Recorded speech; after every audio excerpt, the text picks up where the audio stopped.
السلام علیکم ورحمۃ اللہ وبرکاتہ۔ الحمد للہ وکفی والصلاۃ والسلام علی من لا نبی بعدہ، اما بعد۔ قال اللہ تعالی اعوذ باللہ من الشیطان الرجیم یا ایھا الذین آمنوا کتب علیکم الصیام کما کتب علی الذین من قبلکم لعلکم تتقون۔ قال النبی صلی اللہ علیہ وسلم من صام رمضان ایمانا واحتسابا غفر له ما تقدم من ذنبه او کما قال علیہ السلام۔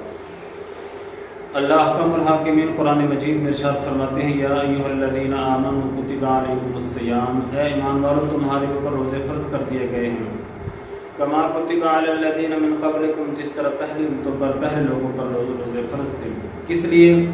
لعلکم تتقون، تاکہ تم پرہیزگار متقی اللہ احکم الحاکمین سے ڈرنے والے ہوں۔ محترم سامعین کرام،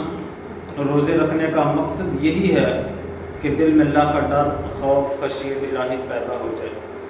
اگر روزہ رکھنے کے باوجود 16-17 گھنٹے کی بھوک پیاس برداشت کرنے کے باوجود بھی اگر دل میں اللہ کا ڈر پیدا نہ ہوا، حرام سے باز نہ آئے، غیبت سے باز نہ آئے، چغلی سے باز نہ آئے، بہتان تراشی سے باز نہ آئے، تو یہ 16-17 گھنٹے کی بھوک کو برداشت کرنا کوئی فائدہ نہیں، کوئی معنی نہیں رکھتا، کیونکہ تقوی اختیار کرنے کے بہت زیادہ ثمرات ہیں، بہت زیادہ فضائل و مناقب ہیں۔ تقوی اختیار کرنے سے اللہ کا قرب حاصل ہوتا ہے، اللہ کی شان، اللہ کا مقام یہ سمجھ میں آتا ہے۔ جس طرح اللہ احکم الحاکمین قرآن مجید کے ایک مقام پر ارشاد فرماتے ہیں وَمَن يَتَّقِ اللَّهَ يَجْعَل لَّهُ مَخْرَجًا وَيَرْزُقْهُ مِنْ حَيْثُ لَا يَحْتَسِبُ، اور دوسرے مقام پر فرمایا وَمَن يَتَّقِ اللَّهَ يَجْعَل لَّهُ مِنْ أَمْرِهِ يُسْرًا، یعنی تقوی اختیار کرنے سے اللہ رزق بھی مہیا کرتے ہیں، تقوی اختیار کرنے سے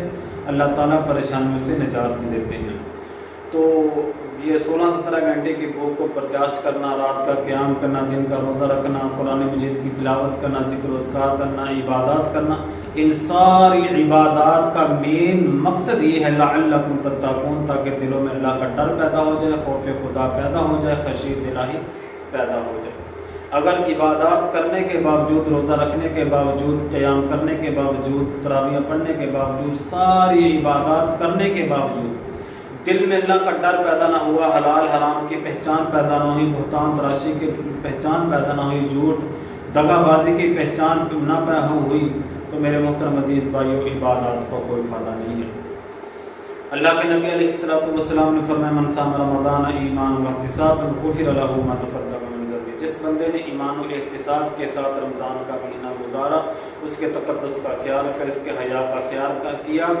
تو اللہ کے نبی علیہ السلام فرماتے ہیں غفر له ما تقدم من ذنبه، اللہ احکم الحاکمین اس کی زندگی کے گناہوں کو معاف کر دیتے ہیں۔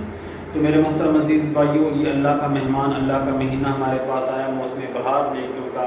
موسم ہمارے پاس آیا، ہمیں چاہیے دل و جان کے ساتھ اس کو قبول کریں، دل و جان سے اس کو مان کر دن کا روزہ رکھے، رات کا قیام کریں، قرآن مجید کی تلاوت کریں، ذکر و اذکار کریں، عبادات کریں، تاکہ اللہ کا ڈر، اللہ کا تقوی، اللہ کا قرب حاصل ہو جائے اور کل قیامت والدین ذریعے نجات ہو جائے۔ اللہ سے دعا ہے کہ اللہ تعالی ہم سب کو اللہ کے مہمان کی قدر کرنے کی توفیق عطا فرمائے۔ وما علینا